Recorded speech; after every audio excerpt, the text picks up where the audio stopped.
This is Marketing Jam, a show featuring the brightest minds in marketing. Marketing Jam is brought to you by Cyber Impact, the email marketing platform made specifically for Canadian small businesses. Go to cyberimpact.com/jelly, create a free account, and start sending CASL-compliant promotional emails in just a few clicks. Well, I want to welcome everyone to the next episode of Marketing Jam. I am so excited. We're here with our Unbound CTA series. And so we have Andy here from the United States of America, who is going to be a guest at this year's CTA conference here in Vancouver. And so, Andy, let's jump right in. What is one of your favorite things about coming to CTA each year? Vancouver, I'd put at the top of the list. All the friends and the community and the Unbounce crew, amazing. I'll keep going. The content is A+. I have never left without pages of notes and stuff I wanted to go do right away. It kind of just that trifecta of people, place, and the promise of amazing insights. It's a fantastic event. Okay. So something about you, Andy. Andy, the name of your company isn't famous. It's not well known. It's not a household name. But what is it that you do? What is kind of the trenches look like for you, and what are you bringing to the conference? Like, why do they keep having you come back every year? Well, Orbit's a web design company, and our focus is mostly Chicago, but this is like 18 years. So I've done 18 years of search optimization and analytics.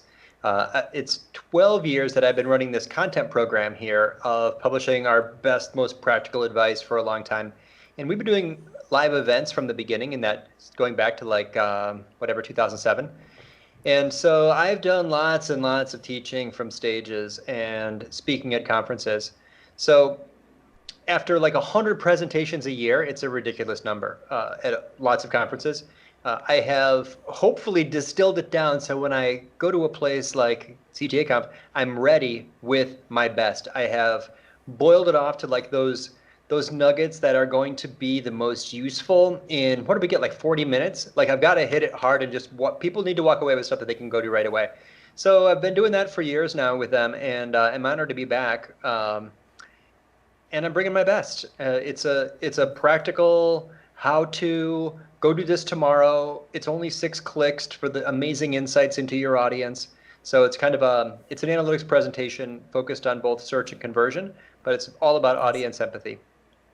Wow, that is amazing. And this data and this information, you learn it through the day-to-day trenches of running a web company. Is that correct? That's right. I have access to 700 analytics accounts. I have 400 current clients. I do 8 meetings a day. I had 2 hour-long meetings earlier today where we took a deep dive into empathy and audience insights for 2 totally different industries. So in the end, I end up with just lots and lots of, literally like 30,000 hours of hands-on experience driving results for a huge range of businesses where I should be a good person to ask like almost any question of any audience, any website. Give me any GA account and I should be able to find something, a good hypothesis. And so, yeah, that's where it comes from. It's all practical hands-on stuff. Wow. So I'm either someone who works at an agency, or I'm a CMO, or I'm a business owner, and I'm coming to the conference, and what are you going to tell me about how when I open up my Google Analytics account or I open it up for my clients and I'm overwhelmed with all that information, what are you going to tell me? I know you can't give your full workshop right now, but what are you going to give me to navigate, and what's kind of the most important things I need to know as I open up that Google Analytics? Well, here's an example. So analytics is about visitor behavior on websites, basically apps, but mostly websites. So what happens, you've got a website, your website has navigation. How well is the navigation performing on your website? Close to 0% of people really know the answer to that question. It's not, maybe a bit of an exaggeration, but if you go to any page, start with your home page, and then click at in the behavior site content all pages report, click to drill down so you're just looking at your home page, and then there's a tab at the top that says navigation summary. Very few people click on the navigation summary, but as soon as you do, you see where people go from where. How they came to that page, where they went from that page. And what you'll find is that you got big, prominent buttons, navigation items, drop-down menus, calls to action with extremely low conversion rates, click-through rates. So once you look at your navigation summary in 5 seconds, right? I don't even have to start talking. When you show that report to someone, they will quickly get ideas of like, how to, why little things get clicked more than big things, how to rebalance your navigation, hypotheses about changing the navigation labels, content, as they got valuable content on pages that rarely get visited, know how to move content around. It's like every website, if it was a city, it would have a highway flowing through it. But unlike cities, people don't know where the highway is on their website. So that's an example of how to do website navigation optimization, relevant to almost everybody, based on one report where the insights almost like jump out at you right out of the analytics report. Wow, that's awesome, Andy. It's gonna be great. Now, for yourself, are you a iOS or an Android guy? I'm an Android guy. Android. Okay, and what are some apps that you live with on the daily that you're like in every day at least? Well, Audible up here. If I swipe this way, I've got Audible and Spotify. So that's when I'm on the bike. I've got Google Photos, which is magical when you have kids and Chromecast, because there's pictures of your or whatever. If you travel, whatever, you take pictures on your phone, then you've got like amazing memories that just show up on your TV all the time. Yeah. Highly recommended. Cool. It's going to put them all in the cloud, and then it's going to show them to you just like your screensaver on your TV is going to like break your heart and make you cry when you see like that memory. Like that's an amazing combo. I try purposely to remove apps to make my phone boring because I want to stay focused, and focus is about removing distraction. So I've taken a lot of stuff off. I've deleted Facebook. I'm not a Facebook user, but I have Twitter and LinkedIn. I also use Habit Bull, which I'm using to try to make me more, try to develop habits. Cool. So my goal in life is to do 20 chin-ups a day, and I am on a 34-day streak. Very proud of that. Very cool. I'm also supposed to drink a big glass of water every day, and I'm horrible at that. Chin-ups are fine. Water, I'm terrible at drinking water every day. But other than that, it's basically like G Suite stuff. Yeah. Now, where do you go for staying up on trends and knowledge? Do you go to podcasts? Do you go to books, magazines? Kind of what are some recommendations to marketing folks out there? The book is indispensable for the deep dive. So I'm a Kindle user with a current business book is Deep Work. Okay. Yeah. Basically, the big difference between the winners and losers today and in the future will be those that are able to learn tough stuff fast and focus on solving big problems, both of which require solid chunks of uninterrupted time. So Deep Work is a book about productivity, but from the total point of, I said I try to make my phone boring and to stay focused. Try to remove distractions and clear the path and do, there's 100 little tricks. Yeah. Dealing with your email is one of them. But to do 4 hours at a stretch on one task. So I'm learning that from a book, Deep Work, highly recommended. For blogs, I tend to update slides when I get emails from Rand Fishkin. You may know the Moz. So basically anything with research, anything with original data will get me to open and click and update my decks or write blog posts, mention you. If you want me to include you in your content, try to be the primary source by publishing something original and new. Or if you want to kind of win the internet in general, do original research, do a big survey or publish some study or run an experiment and show us all how it worked. That's the most powerful format for content. That's great. And then podcasts, do you have some favorites? I have been taking a podcast break and listening to audiobooks and fiction lately. But my go-to podcasts are actually a lot of the just sort of nonfiction, sort of Radiotopia stuff. Like, I don't know, those are all good. Experts on the Wire, which is an SEO podcast by Dan Shura, I really recommend. CoSchedule has a great podcast, the Actionable Marketing Podcast. And I make sure to go listen to and review if I can any podcast that I'm on, and I do shows like this maybe every week or two. Yeah, that's awesome.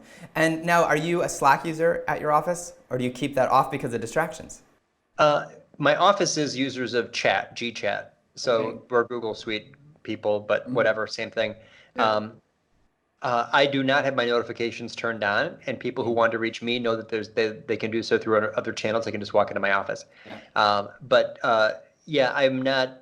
I'm trying to minimize notifications and distractions, and I need to find when I'm not in meetings, 90-minute stretches at a time without that stuff on. So I'm all about closing the browser, turning off notifications, and just opening the thing that I need to stay focused on, and not really avoiding any other tabs or messaging things. What are some trends that you're seeing that are maybe coming up in the next 6 months that you're like, hey, marketers, be aware of this, that they should be on top of or being ready for? Google Analytics is about to change its data model so that you can look at apps and websites together. If that was a concern for you, you can combine them all at once. I'm not sure if it happened yet, but Apple was supposed to release some better metrics within podcasts. Yeah, I've heard that rumor too, but I've yet to see it. Yeah. That could happen at any time. I'm always watching trends in Google SERP features, a search results page. These things change a lot. I'm very active in influencer marketing, so I'm always watching to see, who's talking about like the Edelman Trust Report or how people are leveraging influencers. Anyone in PR roles like yours, Darian, I could totally get how you'd be watching those trends too. Yeah. But big things in the next 6 months. I'm not freaked out by voice search. I know people get excited about that. I don't think there's that much to react to quite yet. Mobile and self-driving cars and like stuff like this. I mean, it's an interesting time for trends, but honestly, one of the more interesting ones you're going to see is not 6 months, but the next year and a half. Antitrust laws in the U.S. in this upcoming election should be really interesting, and I'm not sure that I care if they bust Google up into different things, or maybe that's good. I'm totally fine. Like I said, I'm a Google all day, every day, everything guy, but I don't have. These companies are ridiculous in their.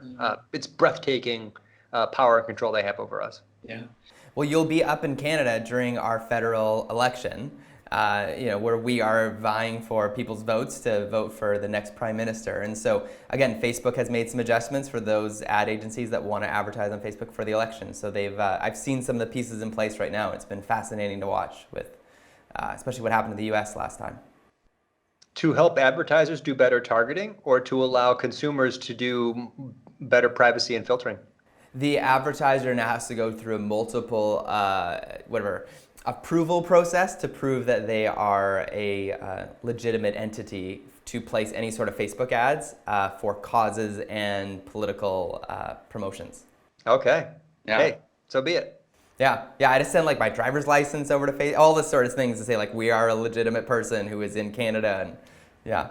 Having said that, when I fly, I've given up all the privacy I possibly can to have a more convenient experience to fly to Vancouver. The Nexus?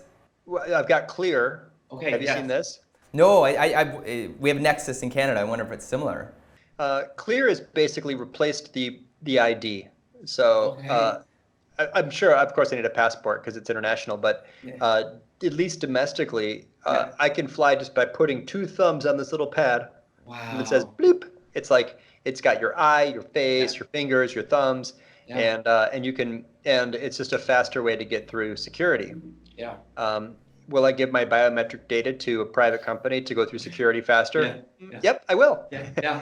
I don't see any conflict between that and antitrust. Yeah. The fact that there's a monopoly out there in the digital world doesn't mean that I'm willing to trade privacy for convenience. But a lot of people would think like that's, how could you argue to break up Facebook but give an airport, give an airline company your biometrics? I don't know. I'm fine with that. Yeah, and it's fascinating. We're so close, right, with our 49th parallel, Canada, America. But our anti-spam law is so intense in Canada compared to America. We have a whole castle law now with fines and a whole intense kind of law around it. So even that is becoming more kind of, people are more sensitive to where is your email storage hosted? Is it in Canadian servers? Is it in American servers? And who has access to it? So yeah, we're watching that as well. You know what? It's like California auto emission standards. Basically, the marketer can a responsible marketer should conform to the strictest privacy laws wherever they might be. So it doesn't matter that it was Canada or the EU that passed, GDPR or what is the name of is there a name for the CASL? Yeah, CASL. Yeah. Cool. Okay, great. As my advice to my clients would be to reduce reliability and to be a good internet citizen.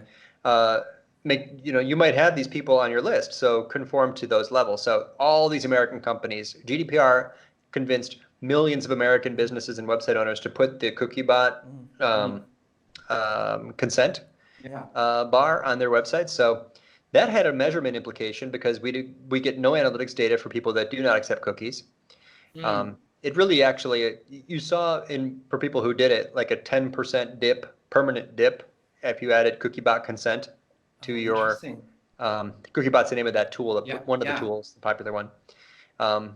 So yeah, that's a marketing implication for a, privacy, good internet stewardship, internet citizen law across an ocean.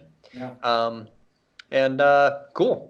Great. Let's do it that way now. Totally fine with that. It's like people want privacy, all for it. Yeah.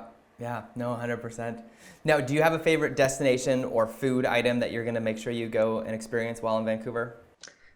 You know what? So this is my problem with travel. I've got a 1-year-old and a 3-year-old. Okay, nice. So I know, and so I am, and my wife is. I mean, it's like stressful for me to be away from home for long.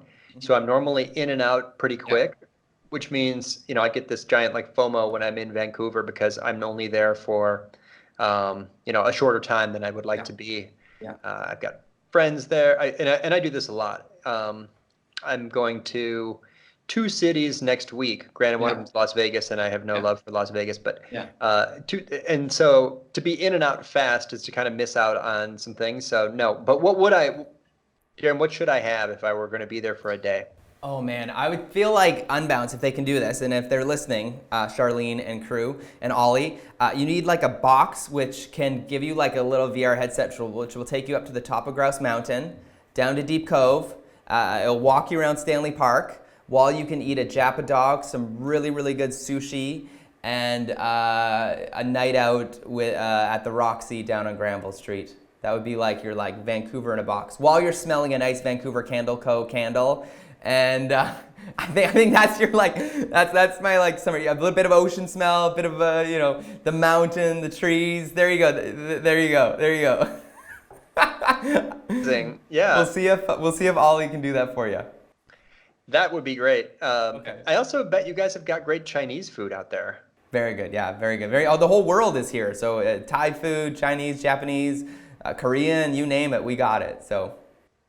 Yeah, I know. My major in college was Mandarin. I used to live in China. I was obsessed with China and traveled a lot over there. And so I know that's you got that strong Asian vibe, and I totally would. It's one of those cities where I'm there. I'm like, I'm missing out. I could totally live in this place. Yeah. Well, we're excited to see you at Unbounce's CTA conference. More information in the link here, and we hope to see you there. Otherwise, Andy, where can they find you and follow you for other information about you? Orbitmedia.com. I write an article once every 2 weeks right there. And the book is called Content Chemistry. It's everything you know about digital in like 200 or 300 pages. It's like a college textbook, kind of popular at schools. So if you want to see everything in one place, it's right there. That's awesome. Thank you so much, Andy, for joining us here on the Marketing Jam. And we'll see you next time on the Marketing Jam.